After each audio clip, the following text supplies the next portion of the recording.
This is a production of Cornell University. It's a huge pleasure and honor for me to welcome Fred Rattunde as our second speaker of the series. So it was going to be Eva and Fred per the title slide that's on our screens now.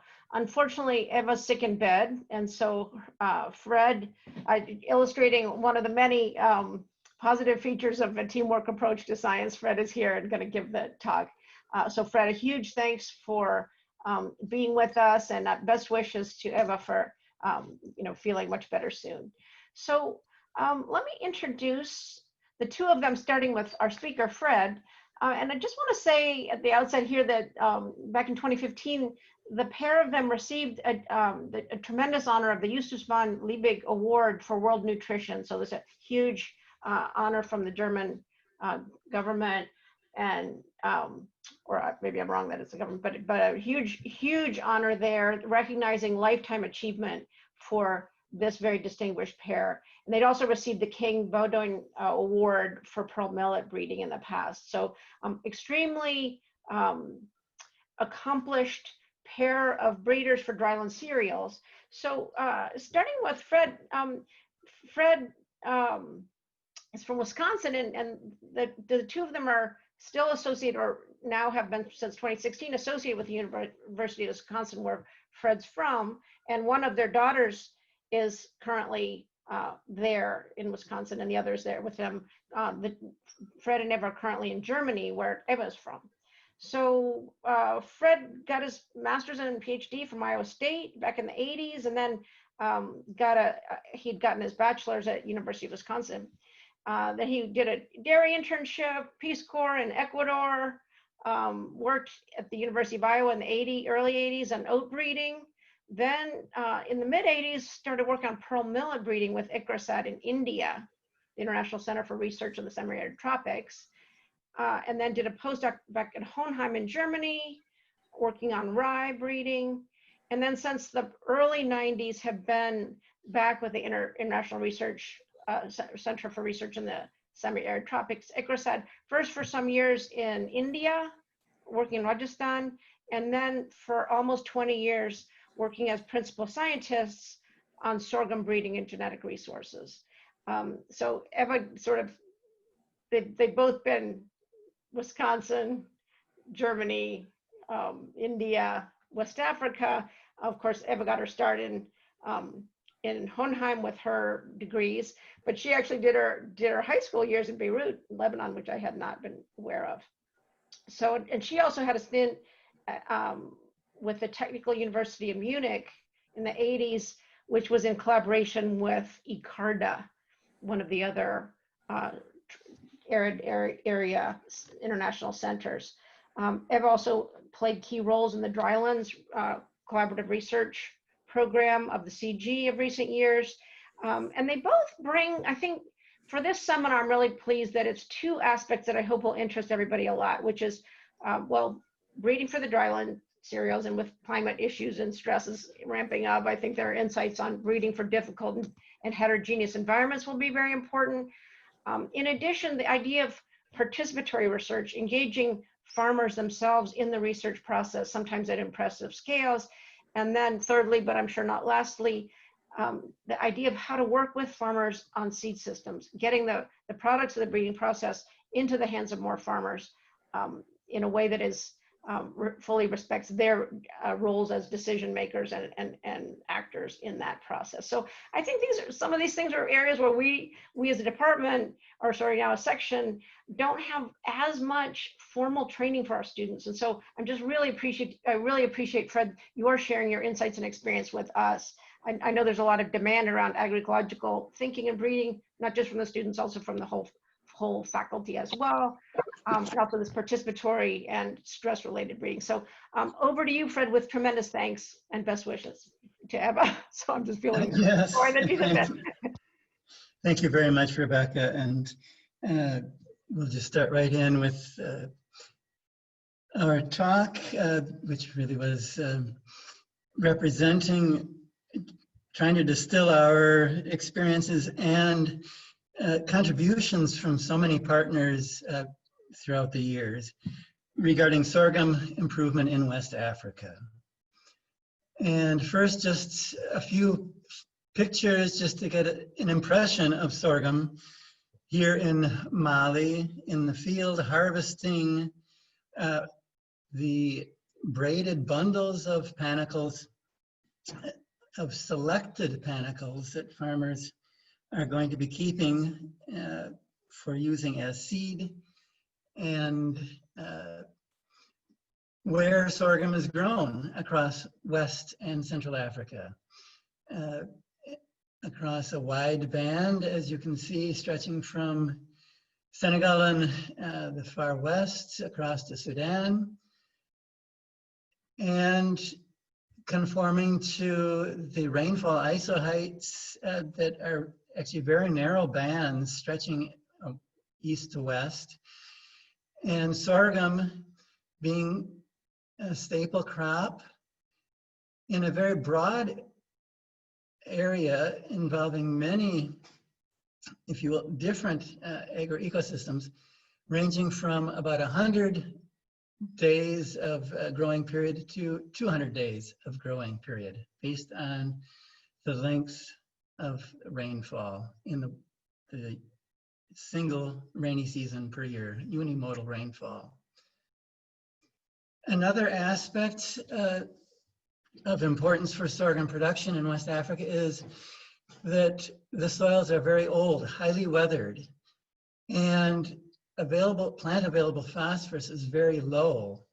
As you can see here, where the level for sufficiency threshold is about 10 parts per million, and you can see how much of West Africa is colored yellow, which is 5 or less parts per million. And that translates here into experiences for many people, individuals.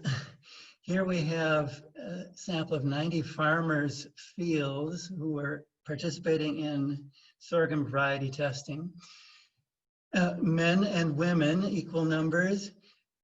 And you can see the majority of both are below that sufficiency threshold, but particularly women, which actually would be expected when their system of rotation is understood, and that typically women are assigned the fields for their use when the fertility has dropped so low that the men who are responsible for producing the staple cereals like sorghum, pearl millet, corn, it's no longer productive. And the women who very often are growing peanuts for the sauce then are having the lowest fertility available. So with this short background for sorghum production in West Africa, we, in the big sense, both even myself as breeders with ECRSAT in an international ag research center, as well as the national program breeders, are faced with several dilemmas for improving sorghum. The first is what germplasm base to use for breeding, and then how to design an effective selection strategy that meets the diversity, complexity of the conditions, how to get seed of those new varieties to farmers, and what does it mean to breed for achieving development goals. These dilemmas will provide the structure for what I will share and hopefully we can discuss about later. First of all, the germplasm base.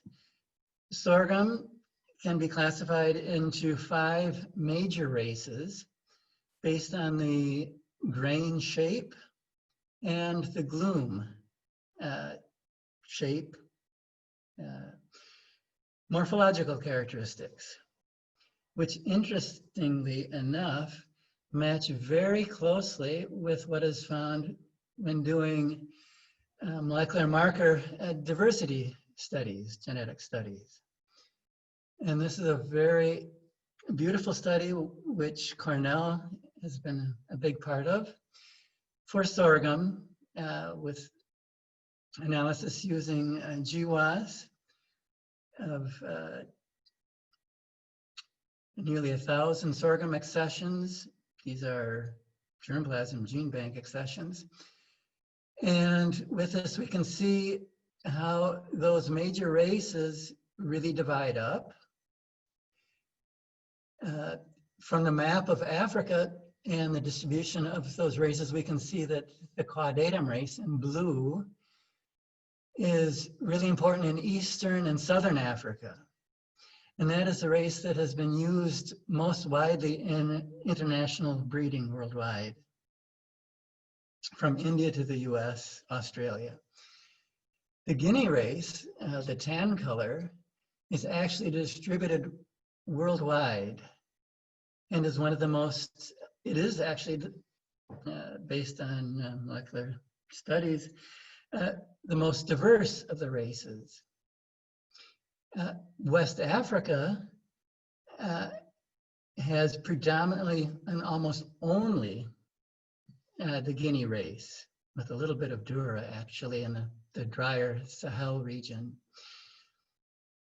It's also interesting, while we're on this, just to note how for the sorghums in far West Africa, that would be from Senegal through Mali to Burkina Faso, separate from those, I'm sorry, it's actually would be far west would be those, and separate from those of the more humid areas, Nigeria and Cameroon. And that actually has, we think, gives some useful insights for hybrid breeding, but we can maybe touch on that later. So the germplasm options for breeding sorghum basically are two. One is to use a land-raised germplasm, which is widely grown by farmers, is considered to be rustic, meaning low yield, grain yield, but very resilient.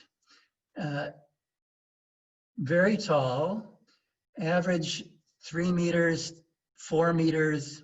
We had trials, even 5 meter height, average. Photoperiod sensitive, but there's been very little formal breeding done in this race, and thus no elite materials are available.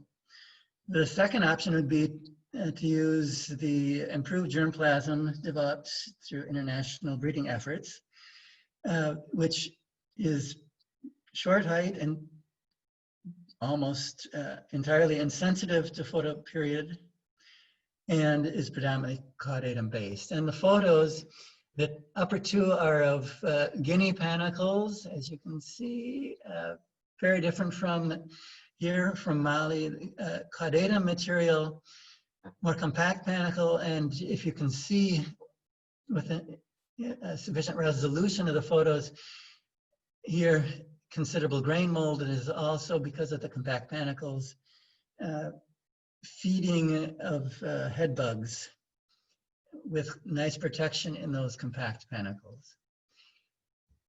So there are many traits that need to be considered for sorghum breeding. Fortunately, if you will, most of them only need to meet a certain threshold for acceptability. We don't have to improve all of them, but they have to be there. But grain yield really is imperative. It is one that needs improvement. It's identified by farmers as being a top priority. Stover quality is another trait that really represents tremendous opportunity, as the local landrace sorghums, tall, extremely sturdy, woody, and non-digestible for livestock. And with crop livestock integration, a real opportunity for improving stover quality. If we look at the two options that we had laid out, the landrace material, basically Guinea, and the improved caudatum materials, we can see that for most of those traits required for adaptation for quality, they are present in the landrace germplasm, which is, well, material that evolved and was selected in that environment, as compared to the improved clade materials. With the exception, importantly, of, for example, stover quality and specific resistances. So, in short, we as a group have targeted work using the Guinea race as a germplasm base.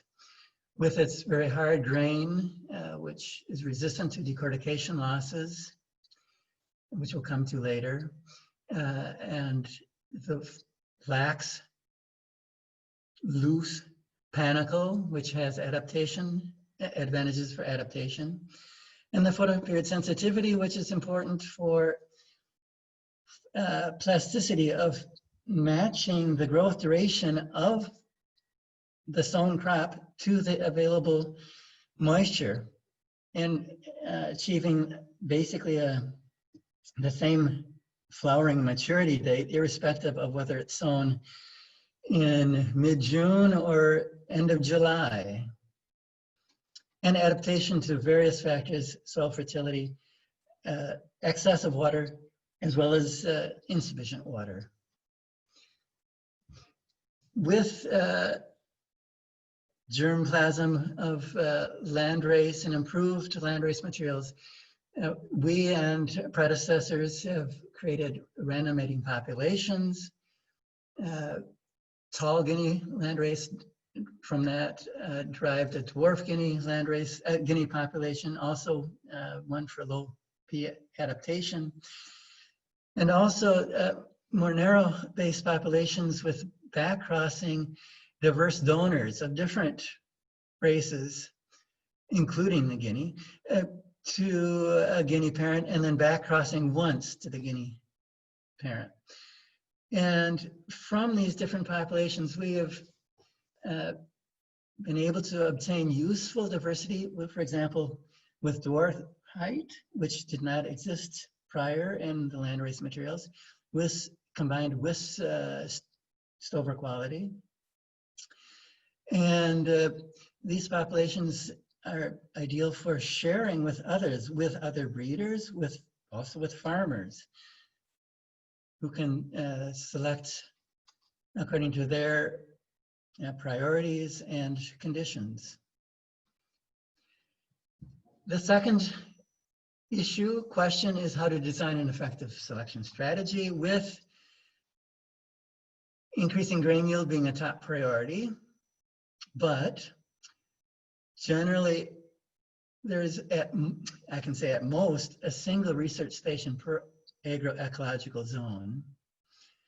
And the on-station, experiment station conditions are very different and poorly represent the target conditions in the farmer's fields, which are also very diverse with a broad complexity of environmental factors.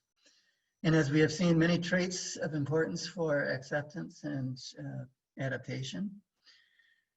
And the difficulty for individuals to be able to discriminate among progenies or varieties for really important traits like yield, food yield, and for farmers for traits requiring more managed conditions, for example, striga resistance.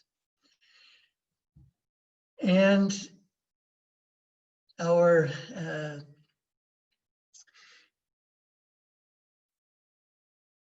results from trying to address those issues through collaboration between breeders and farmers, we begin here with a study on early generation yield evaluation, a real question, as we've just mentioned, with on-station and on-farm conditions being so different and wanting to maximize genetic gain for farmer conditions. So with 150 early generation progenies tested and selected both on farm with subsets of 50 progenies per farmer, And on station, with the whole set together in a 3-replicate alpha lattice design in 2 fields, one with low plant available phosphorus and one with high, and 12 progeny selected from each, with actually, it turns out 3 being in common between those. And those were tested over 2 years in farmers' fields. And here we have the yield of those progenies plotted against the trial means. And what's interesting is we have in black the checks, landrace varieties, and all of the others are selected. We can see some progress over the landrace checks. The selections from on-farm and on-station are actually overlapping, but the 3 that were selected from both on-farm and on-station were very high. So 3 cheers for combining results. The involvement of the breeders with farmers in conducting on-farm participatory variety trials for yield became a major aspect of the breeding programs in Mali and in the region. And these trials were testing 30 to 40 progenies, varieties, both on station as well as on farm. And here this table shows the results prepared with the names of the varieties. Each column is a different farmer with the yield given in 100 kilo sacks, a unit they can identify with in the local language, the mean yield and the repeatability. And color-coded for above the mean based on standard deviation, standard error, mean, and below. And the farmers would study these and use these, as well as, of course, the breeders using this data for making decisions on what to retain, what to focus on for example, seed production in the following years, etc. Here, trial results from those, yield results from those trials. Here we have in blue and red, the local variety, here blue, the local variety. And we see here very promising progeny that shows superior yield across the productivity range to the local varieties. This was an open pollinated variety, and here we have 2 hybrids, or actually 3 hybrids and the local. And we can see here, again, with these trials, we can really see the performance across productivity conditions, which is a whole mix of factors. With the open pollinated varieties, we had managed to make 10–15% gain. With the hybrids, we had 30% yield superiorities. The post-harvest quality testing also became an important part of the testing series conducted, both for taste, consistency, quality of the food with taste testing, but also in the preparation and processing of the grain.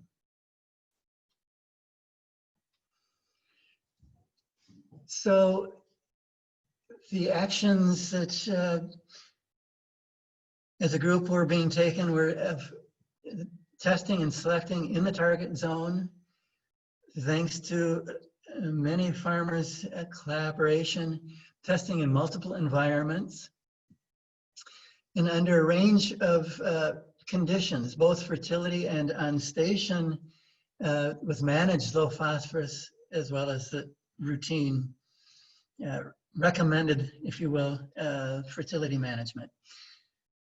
And linking breeding and crop management and food preparation in the mix of the breeding decision making. And farmers were involved, integrated into the different stages of the breeding cycle through these trials, through discussions during the trials, in the annual feedback meetings and planning meetings, etc., for setting priorities, for generating diversity, particularly the random mating populations. In selections, farmers and breeders love to select, but especially farmers love to select individual plants, panicles, to the evaluation and to varietal release and dissemination, which we'll be talking about later. So there were really a network of farmers and breeders established for variety testing and selection, which is presented here in this map, here with the experiment stations of ICRSAT and 2 of the national program, sorghum breeding program, and the farmer cooperatives or unions of cooperatives that were collaborating with the breeders across southern Mali, with the backdrop of the rainfall iso heights. The third question, how to get seed of these new varieties that are being bred to the farmers. Let's take an overview, a snapshot from the year 2000, where the National Seed Service was largely dysfunctional, with structural adjustments being in full swing and the extension services shrinking or disappearing completely. There were no private sector seed companies present, and farmers did not purchase seed. It was basically an unknown behavior. Fortunately, at that time, variety registration in the National Variety Catalog was very easy. The breeders could just develop a description, fish technique, and send it to the responsible person for inclusion, as the breeder was responsible for choosing and maintaining the seed. And seed certification was possible but expensive. Steps that were taken in this background for getting seed to farmers of these new varieties. There were detailed studies of the farmers' seed management system conducted. Farmer organizations, farmer co-ops that were involved or interested in grain marketing were identified as likely having interest and demand for new varieties. And collaborating farmers in the variety testing activities on their own decided to initiate large-scale seed production. And through these various activities, there was joint learning by the farmer organizations and the various partners, including NGOs, radio, breeders, on disseminating seed. We'll start with some results here from a study of the farmer seed system in one village in Mali, in which it was found that there were 12 varieties being grown in that village, with 1 to 5 varieties being grown by each of the large extended families, corresponding to the different uses and adaptation specificities of those varieties and the conditions for available to the farmers. The source of those varieties were basically from the village or from the family and from the farmer's own production. We had several surprises. One was that although there were many varieties being grown, there are only 1 or 2 varieties that were really predominant, that were covering about 80% of the area, the major varieties. And that those varieties were changing. They were the ones that were currently predominant were very new. They were less than 10 years old. And these new varieties actually rarely came from formal sources, from breeding programs. Also, there was learning of the social expectations and thinking about seed and obtaining seed in acceptable ways. For example, that a good farmer produces his or her own seed, that taking seed from outside at the time of sowing is not okay, that it really is prestige to be asked by someone to give them seed, but taking money for that seed is not okay.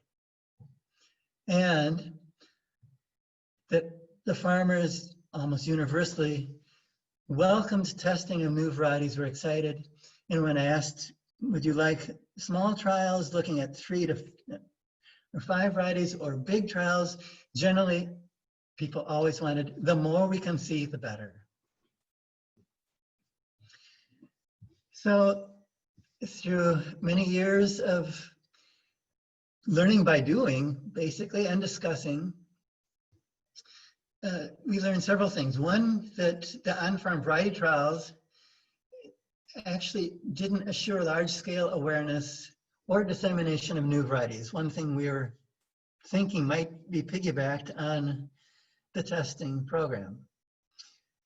However, the farmers' interest and demand for receiving trial sets, especially of not the first stage testing, but the second stage, entirely farmer managed, only 3 to 5 varieties, far outstripped the breeder's capacity to provide, with requests going up to 200, 300, 400.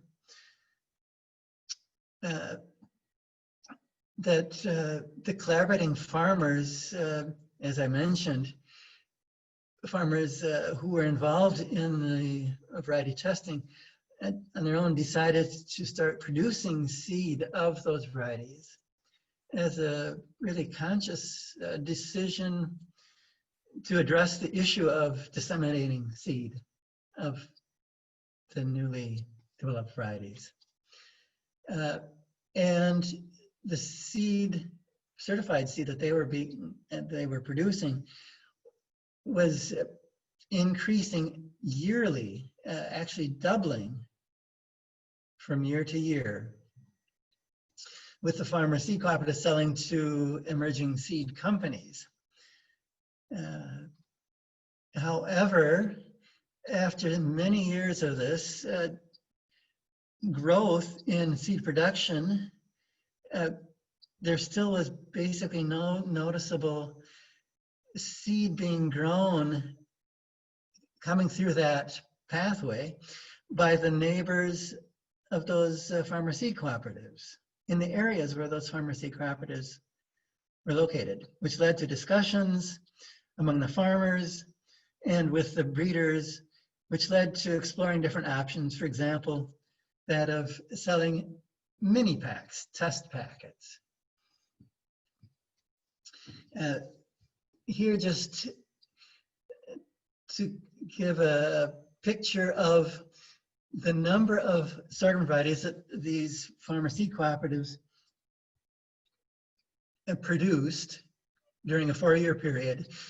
I would like to highlight, it was the farmers themselves and their organizations who decided which varieties to produce on their own risk.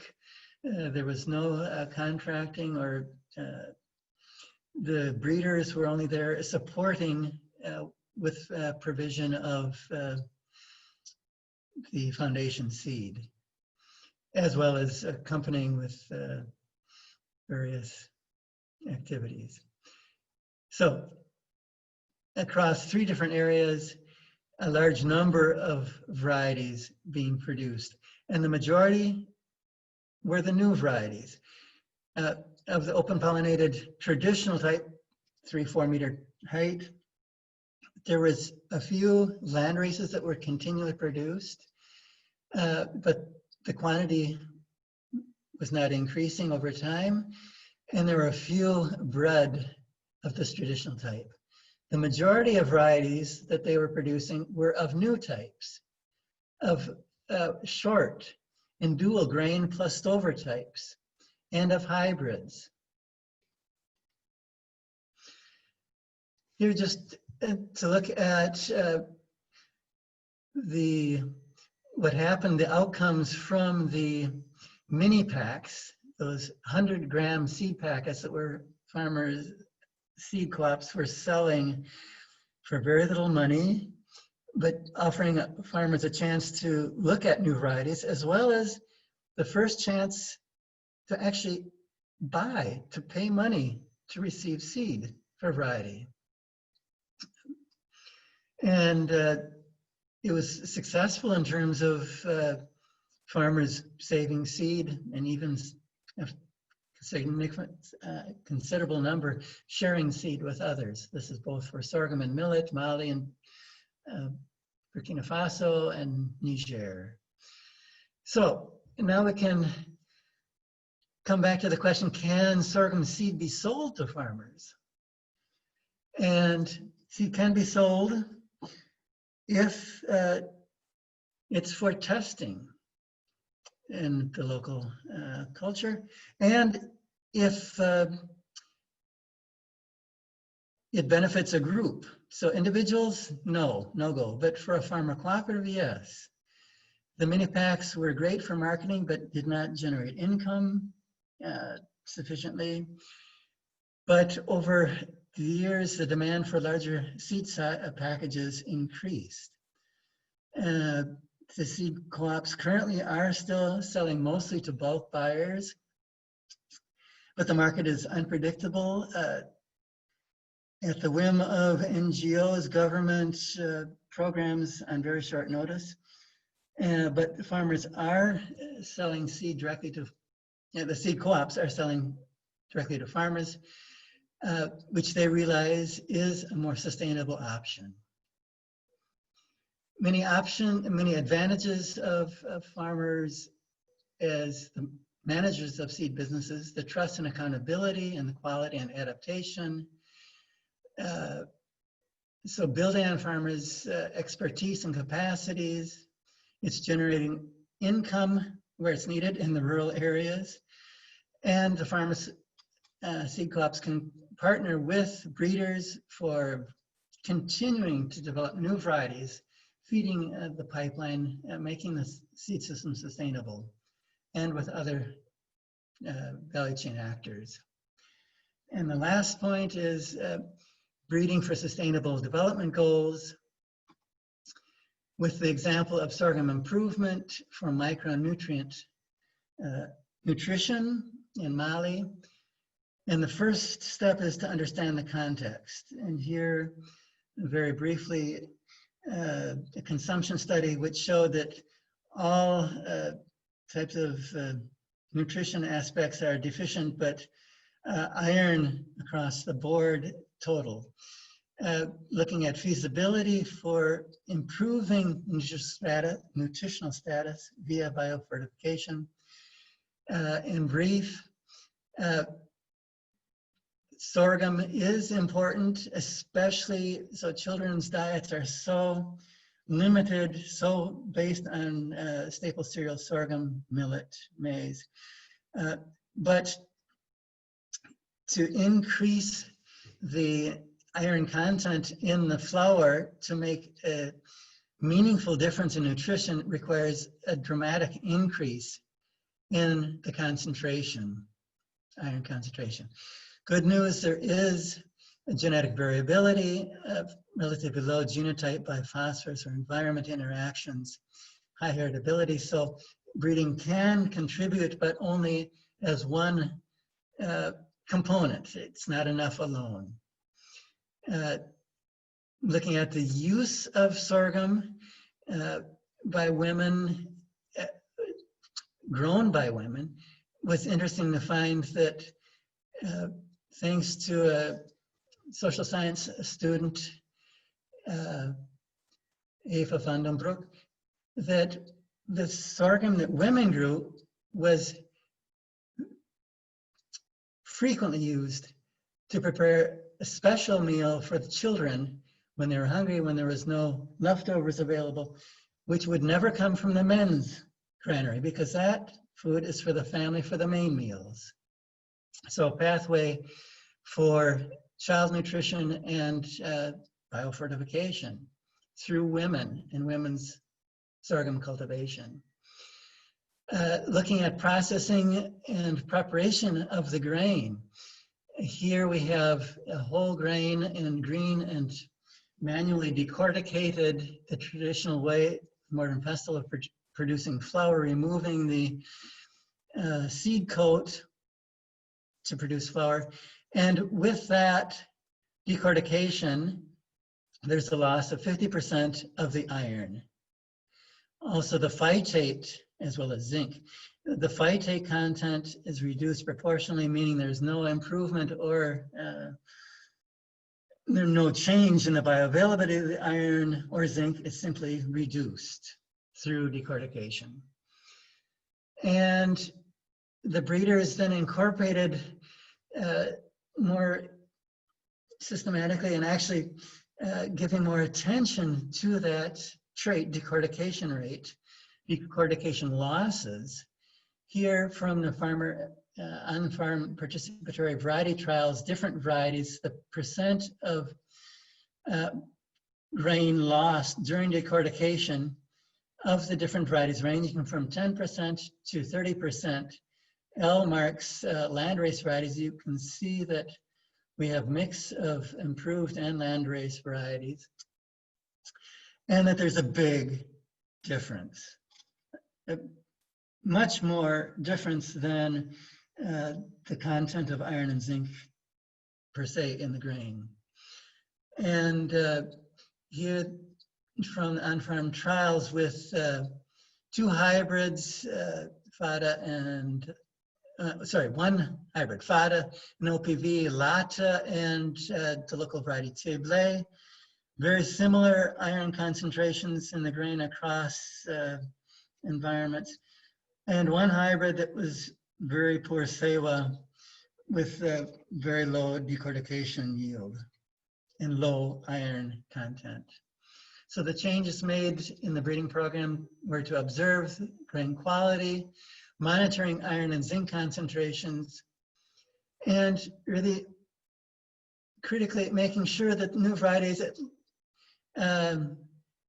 show advantages when grown in women's fields. That means under low phosphorus conditions, also typically in intercropping conditions, for example, with groundnuts. The collaboration with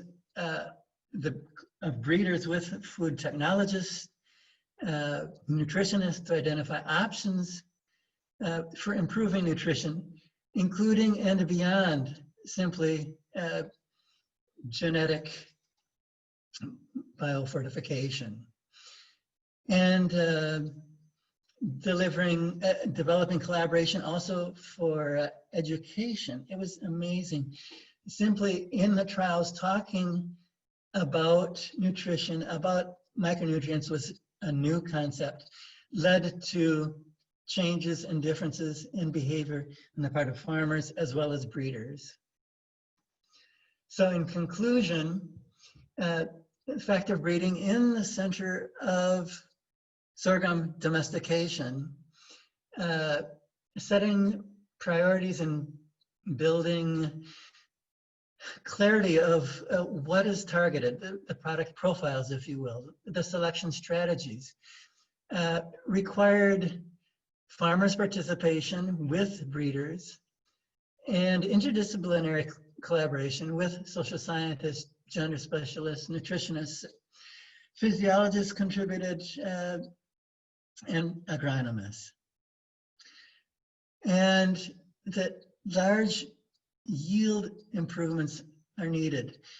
10% gains with the complexity of the environments and factors cannot be noticed by farmers. It cannot generate any momentum, if you will. But 20%, 30% is needed to really make a difference. But those yield improvements must be made with the appropriate array of adaptation and quality characteristics. And that farmer-breeder collaborative networks really have so much to offer in supporting varietal diversity, in sharing experiences and resources that the farmers and breeders bringing together can create synergies of the information flow and feedback. That also gender considerations and gender inclusion is essential for achieving benefits for the whole family and community, even though this is a crop that is considered to be a men's crop. And finally, the importance to be aware and considerate to do no harm, which can be attended to through inclusion of all different people and learning together. With that, I'd like to thank you and thank the contributions of so many people. And also just to mention that there is the references in full at the end for anyone who is interested to look further. Thank you. So thank you so much, Fred. That was really fantastic. I must say we don't have a ton of time left, but may I ask if anyone would like to bring up any questions? I don't actually easily see the hands raised feature here. So if anybody wants to just go ahead, feel free. Hearing no open mics, let me make one comment and one question, Fred. I had the honor about a year ago of visiting Mali and seeing one of the participatory sorghum trials play out, and it was just a beautiful piece of like performance art or something. It was a hybrid that farmers were testing, and it was maybe their 100th event, I was told, where you had ICRSAT and NGO people and people from the community there. It was just very, very impressive how people were able to follow a nice protocol, even using digital technologies, and women were able to represent themselves very well. And decisions were made both on the agronomy over the season that farmers had recorded the data, and also on the culinary test that was done on that day. But so that's just like a testimonial that was really incredible. And then I was wondering if you could comment on the issue of G by E of any sort. Like, the three best varieties you mentioned came out both on farm and on station, which in a way isn't that consistent with me with the the imperative of going on farm to see different things. So ultimately, did you see what you would consider meaningful? I saw some of those lines over crossing here and there, but is there anything that you would consider meaningful G by E that you think deserves note? Thank you. A beautiful question, and your testimonials are great. G by E, it was interesting with analysis of the on-farm trial data, trying to tease out major factors, and it was so difficult. There are so many different factors, and they're really interwoven. What the conclusion is that you really need to test across a wide range of environments. Rainfall alone, onset or ending, and striga presence, or weeding, totally weed infested or not, soil fertility, all of them play a part, but we couldn't pull anything out. Regarding on-farm, combining on-farm and on-station tests, it's a small sample. Let's put the results in perspective.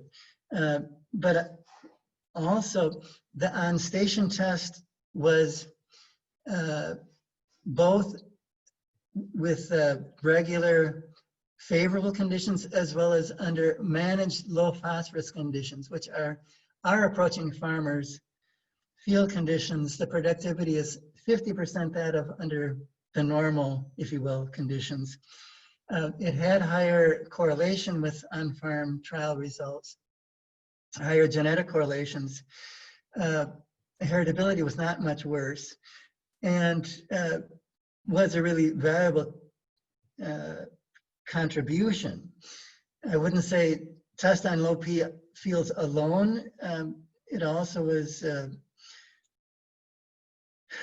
risking or failures, which we, due to the low fertility, susceptibility to, for example, late infestation with sorghum midge, et cetera. So really combining results from many different environments and collaboration among breeders, among farmers, is the way to deal with G by E. So we have a couple of comments in the chat, and then I would, unless anybody has a point to make, we can turn Fred over to the graduate students. So Kathleen Heffron has said, how can the idea of gender differences in crops and farming be transmitted to Westerners? And then Ruby followed on with a comment, I second interest in that concept as new to me personally, but also as a powerful illustration of gender differences that can contribute to better breeding for women's fields is very interesting to me and a concept I'd like to explore further. Thank you. So a couple of people with clear interest in the gender issues. Anything you want to say on that topic, Fred? Yeah, actually, I'm the wrong person about transmitting gender issues to Westerners, being that we spent most of our time in West Africa, and so it's from that perspective that we're seeing it, and we don't have much experience trying to talk to Westerners, if you will. You're better at West Africans. Sorry. Let me take that back. Ava's been doing, and not me. I'm showing my my ignorance. Ava has been doing training programs, but that's not for Westerners. What I was thinking is, it's talking, and learning. For us, it was, we were not from the beginning engaged in any explicit gender activities. We were interested, but we were doing what we thought was most appropriate with the resources we had.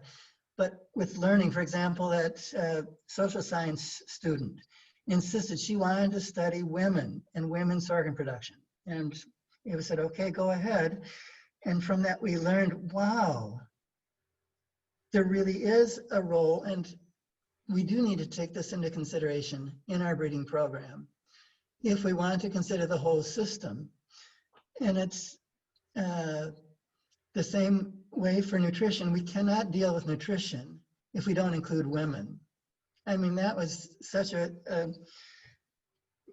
big learning for us, is by involving women, be it in the culinary testing, be it in the farmer participatory trials specifically designed for women, seed production, including women in the discussions. It changed the discussion and brought progress that would have been missed otherwise.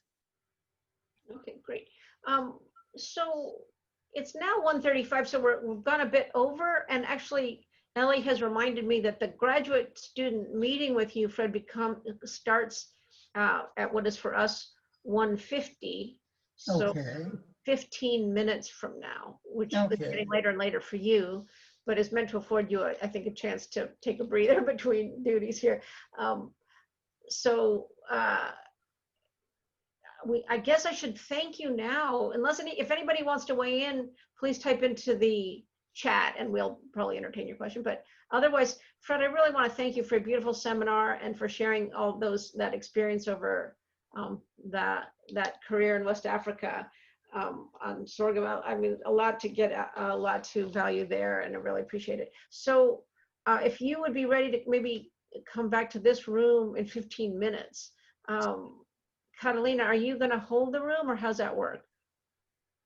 I have actually a link to click on for the student. Okay, you're good to go. Okay, Yeah, great. yeah. Zoom link, okay. And okay, Ellie's like panicking there. Rebecca doesn't know what she's doing, as usual. Okay, so thank you so much again, everyone. Thanks for being with us. Thanks so much, Fred, and best wishes for Eva's feeling better very soon. Okay, thanks so much. Okay, thank you. Take care. Bye-bye. Bye, Rebecca. This has been a production of Cornell University, on the web at cornell.edu.